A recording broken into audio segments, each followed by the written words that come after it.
नमस्कार साथियों, हमारे भारत में कई मंदिर बनते हैं, पर जो मंदिर हिंदू या मुस्लिम होता है तो वह ज़्यादा सुर्खियों में आ जाता है। और यदि हिंदू और मुस्लिम विवाद हो उस मंदिर पे तो वो और भी ज़्यादा मतलब सुर्खियों में आ जाता है और इंटरनेशनल न्यूज़ बन जाती है।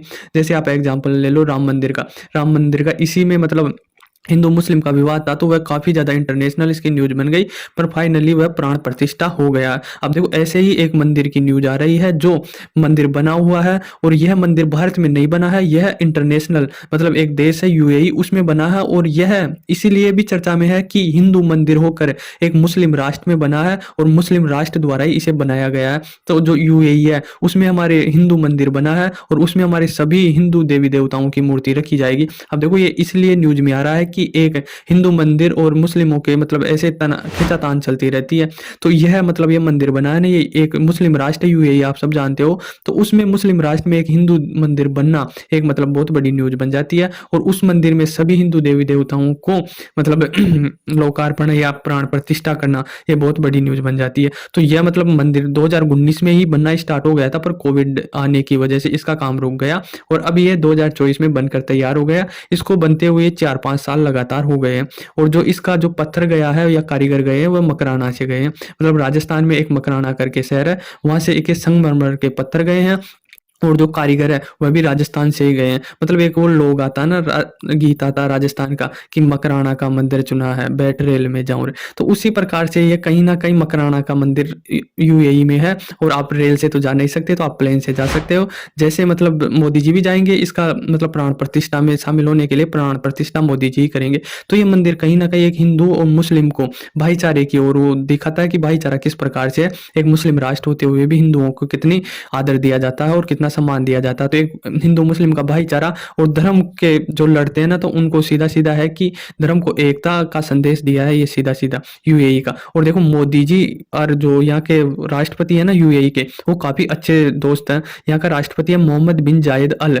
तो इस प्रकार से ये दोनों मतलब करीबी दोस्त हैं, मोदी जी और ये इसका राष्ट्रपति। ये मतलब मोदी जी से मिलते हैं ना तो ऐसे भगवा कपड़े पहने आते हैं, मतलब एकदम चिल दोस्त है, कोई दिक्कत नहीं है। इस प्रकार से कट्टर मतलब एक मजबूत दोस्त है। तो इसी का लोकार्पण करने या प्राण प्रतिष्ठा करने नरेंद्र मोदी जी 13 तारीख को जाएंगे और 14 तारीख को इसकी प्राण प्रतिष्ठा करेंगे। यह मंदिर की मतलब एरिया देखे तो यह 27 एकड़ में बना हुआ है, तो एक बहुत बड़ा मंदिर है।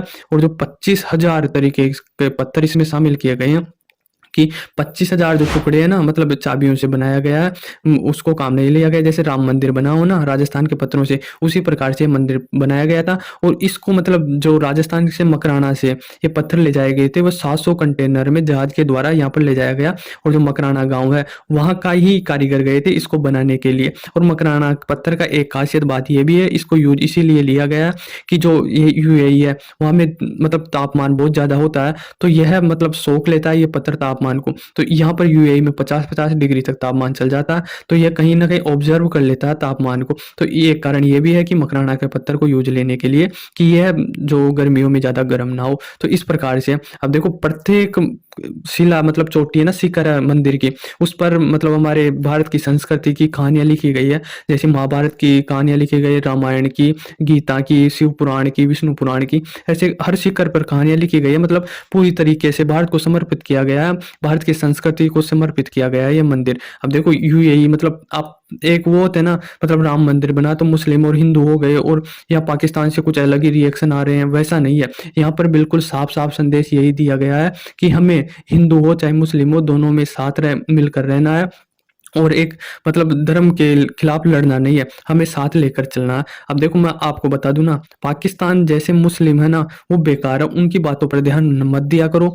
आप मुसलमान हो या कोई भी हो ना, तो देखो मुसलमान इंडोनेशिया भी, इंडोनेशिया में भारतीय संस्कृति खूब है, खूब रामायण दिखाई जाती है। मतलब पूरा इधर का एरिया ना, थाईलैंड, मलेशिया, सिंगापुर, वियतनाम, इसमें पूरा भारतीय संस्कृति चलती है। आप यदि घूम के आओ या गूगल करके देख लो तो वह पूरे मुस्लिम देश है। इंडोनेशिया सबसे बड़ा मुस्लिम देश है और अब ये यूएई का एग्जाम्पल ले लो। तो ज़रूरी नहीं है कि आप मुस्लिम हो और पाकिस्तानी वो है, पाकिस्तान एक घटिया देश है और वहाँ पर आतंकवादी इतना पनप चुका है, उनकी बुद्धि बिल्कुल ख़राब हो गई है। यदि आपके माइंड में ये है कि इंडिया मुसलमानों के खिलाफ है या उस प्रकार से है, नहीं, जो पाकिस्तान में आतंकवाद है ना उसके खिलाफ है, वरना हमारे मुसलमान देश जैसे इंडोनेशिया, यूएई, इनके सऊदी अरब कितने अच्छे रिलेशन है, ईरान के साथ भी बहुत अच्छे रिलेशन है। तो मैं यही कहना चाहूँगा, यूएई ने यही संदेश दिया है कि हम हिंदू और मुस्लिम एक भाईचारे की मतलब भाईचारा ऑन टॉप रखते हैं, यदि हमें आतंकवाद से परेशान करेंगे तो हम आपको खदेड़ के रख देंगे। तो इसी प्रकार से संदेश दिया। अब देखो हिंदू मंदिर यहीं नहीं बना है, अमेरिका में एक न्यू जर्सी है, वहाँ पर भी हिंदू मंदिर काफ़ी बड़ा बना है,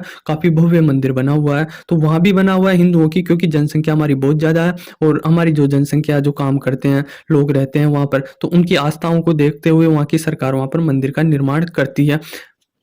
दिल्ली में अक्षरधाम मंदिर है, तो उन्हें कहीं प्राइवेट कंपनियां द्वारा बनाया गया है और वहां पर दर्शन करने के पैसे नहीं लेते हैं, पर उनके पास जो इंफ्रास्ट्रक्चर बनाया गया है तो उसके टिकट लेती है और उसके द्वारा वो बनाया जाता है। मतलब अक्षरधाम के तो दर्शन करने के 1 रुपये नहीं लेते हैं, पर उनके प्राइवेट ऐसे भारतीय संस्कृति को दर्शाया गया है तो उनको दिखाने के लिए वहाँ पर टिकट चार्ज करते हैं 300 साढ़े 300 के समथिंग, तो उससे वहाँ पर रेवेन्यू जनरेट होता है। तो दर्शन के तो नहीं लेते, पर उस प्रकार से वहाँ पर प्राइवेट कंपनियां भी इससे अर्निंग कर रही है। जैसे टिस्कोन मंदिर होते हैं, तो यह विदेशी कंपनियां जो इस टिस्कोन मंदिर को बनाती है, तो वह भी दर्शन करने के पैसे नहीं लेती है, पर जहाँ वहाँ पर आसपास इंफ्रास्ट्रक्चर होता है तो उससे काफ़ी ज़्यादा आमदनी होती है। और जो भारत के टूरिस्ट है ना 90% वह आस्था और धार्मिक टूरिस्ट होते हैं, तो जो घूमने जाते हैं ना तो मंदिर वगैरह ही घूमते हैं सबसे ज़्यादा। तो ये कंपनियां जानती है कि भारत का टूरिस्ट ज़्यादा अट्रैक्ट कहाँ पर होगा, तो एक बिजनेस के तौर पर भी इस मंदिरों को बनाया जाता है। दर्शन करने के पैसे नहीं लेते, पर उसके आसपास इंफ्रास्ट्रक्चर इसी प्रकार से बिल्ड किया जाता है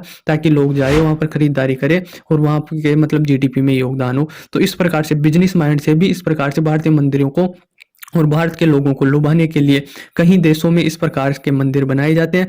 मैं ऐसे नहीं बोल रहा कि मंदिर बिजनेस का काम हो गया, वैसा नहीं हो गया। देखो आस्था एक अलग तरीके से, हमारी आस्था हमारे साथ है तो हम तो उस प्रकार से नहीं सोचते, पर जो विदेश हैं, विदेशी कंपनियां हैं, जो सरकारें हैं, तो एक उनका बिजनेस माइंड सेट होता है कि हाँ हम मंदिर यहाँ बना लेंगे तो यहाँ पर भारतीय टूरिस्ट आएंगे, मंदिर में दर्शन करने के पैसे नहीं लेंगे, पर आसपास जो इंफ्रास्ट्रक्चर बना है उसके साथ हम कमाने की काफ़ी हद तक कोशिश करते हैं। तो भारतीय टूरिस्टों को लुभाने का एक अच्छा जरिया ये मंदिर भी है, क्योंकि हमारे टूरिस्ट 90% क्या होते हैं, धार्मिक होते हैं और मंदिर दर्शन करते हैं। तो इसीलिए इनको लुभाने के लिए, और यूएई में काफ़ी मतलब हद से ज़्यादा इंडियन है, तो वहाँ पर दोनों मतलब सेफ रखने के लिए और एक विश्वास बिल्ड करने के लिए भी मंदिर बनाया जा रहा है। तो आप यूएई में एक मुस्लिम राष्ट्र हो के मुझे तो बहुत खुशी हो रहा है कि भारतीय संस्कृति इतने आगे तक जा रही है। अमेरिका में, यूएई में, इंडोनेशिया में, जितने भी देश हैं वहाँ पर सब जगह मंदिर बन रहे हैं और मंदिर बन के हमारी जो संस्कृति है उसका प्रचार प्रसार हो रहा है। तो आई होप आपको समझ में आया होगा। धन्यवाद।